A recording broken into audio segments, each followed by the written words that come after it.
What's up? My name is Evan Turner, and today we're out here at the beautiful KCRC in Knoxville, Tennessee. Myself and Mr. Chaus, Charles Wong, and we're trying to get better at drone racing. As some of you guys may know, the MultiGP Pro Stock event is coming up, which could qualify you for a much bigger event, a professional event down the line, and we're trying to get better. We're trying to do really well. There's going to be some big pilots there who you've heard of before, Amari, Captain Vanover, and Mr. Chaus and I are going to push each other to try and be as good as we possibly can. Now, since this is a spec race, that means that everybody's at full throttle. You can't just give it more throttle because there's nothing else to give. So what are you going to do? You have to have better lines. You have to have a better fundamental understanding of what the proper race line is, and then you have to be able to execute it. You have to be able to execute it under pressure. So we're going to start this series. It's about a month out, about 30 days out from the event. And we're gonna do kind of a race series and review 3 packs, just race 3 times, review them back to back, side by side, and then we're gonna try and talk through the things we're seeing of where we're not doing as good, where we're doing better, how we can improve.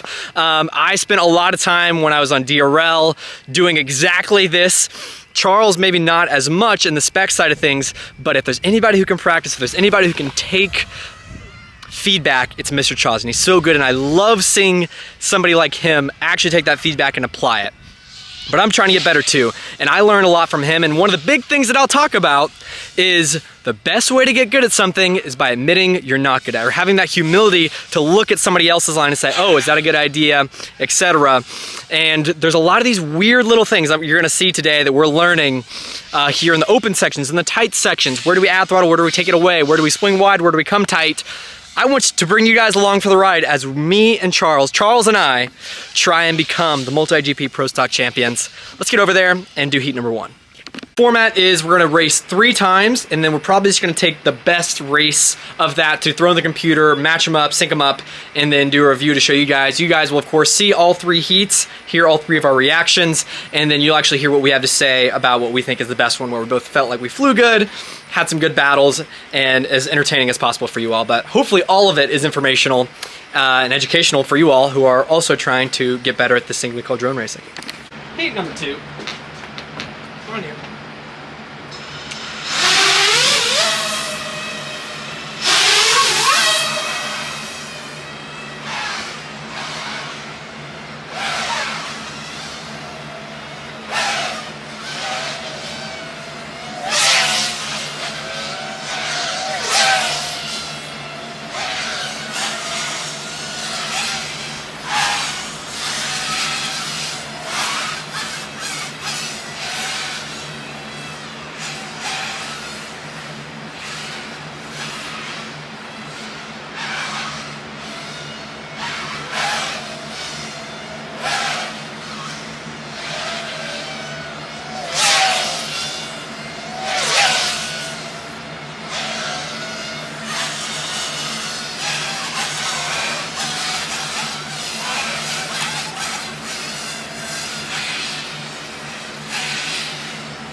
Oh, that was a battle. Dude, yeah? That was sick. Did you go right on that second to last court? Or the, did you switch? The quads we're both going to be flying are the MultiGP Pro Stock frames. I'll put a link below to see the description of what MultiGP Pro Stock is, but you have to run a certain frame and a variety of other things. I'm running one, Charles is running one. His practice one is on analogs. At the race, we're both definitely gonna be using HD0. I'm using HD0 here today. On you, Charles.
I'm so stupid!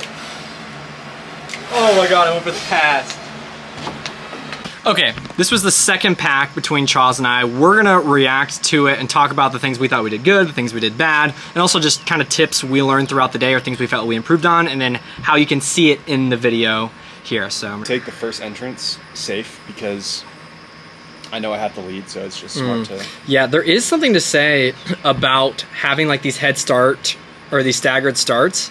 It's easy to mess up. It's almost more pressure sometimes because you're like, oh, they're coming for me.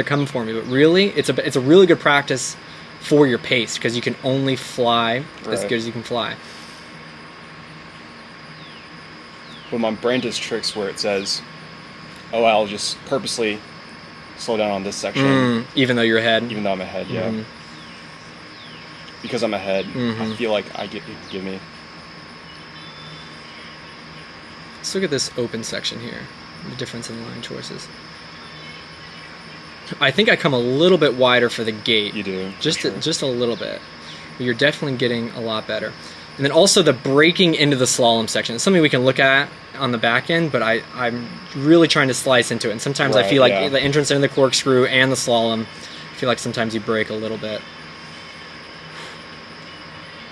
Those were definitely two of my better corkscrews. So look at the different lines here. I feel like those are pretty similar.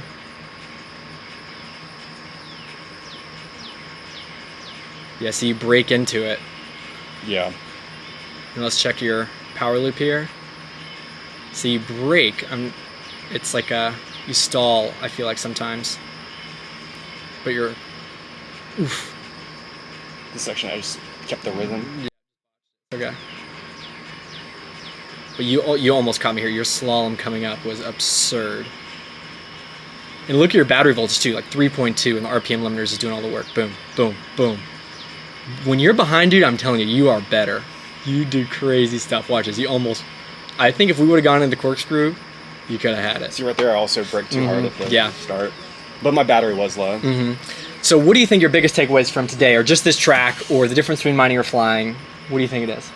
I think the biggest thing is, I would say, when the props are stalling in the air, I tend to take sharper turns when the propeller can do more if I took smoother turns. Okay, so you're saying you might be taking a shorter line, honestly. Right, because it might be shorter, but the time it takes to accelerate out of the stalls, even though the stalls tend to give me rhythm points to move the sticks to. It's a stylistic difference. I think training my brain to use acceleration rather than rhythm is a better way to go about it. Because I think with these big heavy props on these motors, acceleration, that is time being lost. If you can keep the prop unloaded like that and spooled up using maybe a slightly longer line, I think it genuinely, or I think it can be faster. And it's just you just have to learn how to keep it unloaded. I think it's something that the sim can't really teach you as well because you can't perfectly simulate the blade profile. Hearing it helps, like in listening. And like your quad sounds higher RPM throughout a turn rather than mine. Mine tends to stall out. Or, I see. And then it takes a while to get back to that RPM. Yeah. You can hear my blades flexing more than your blades. Yeah. Which is interesting. Yeah.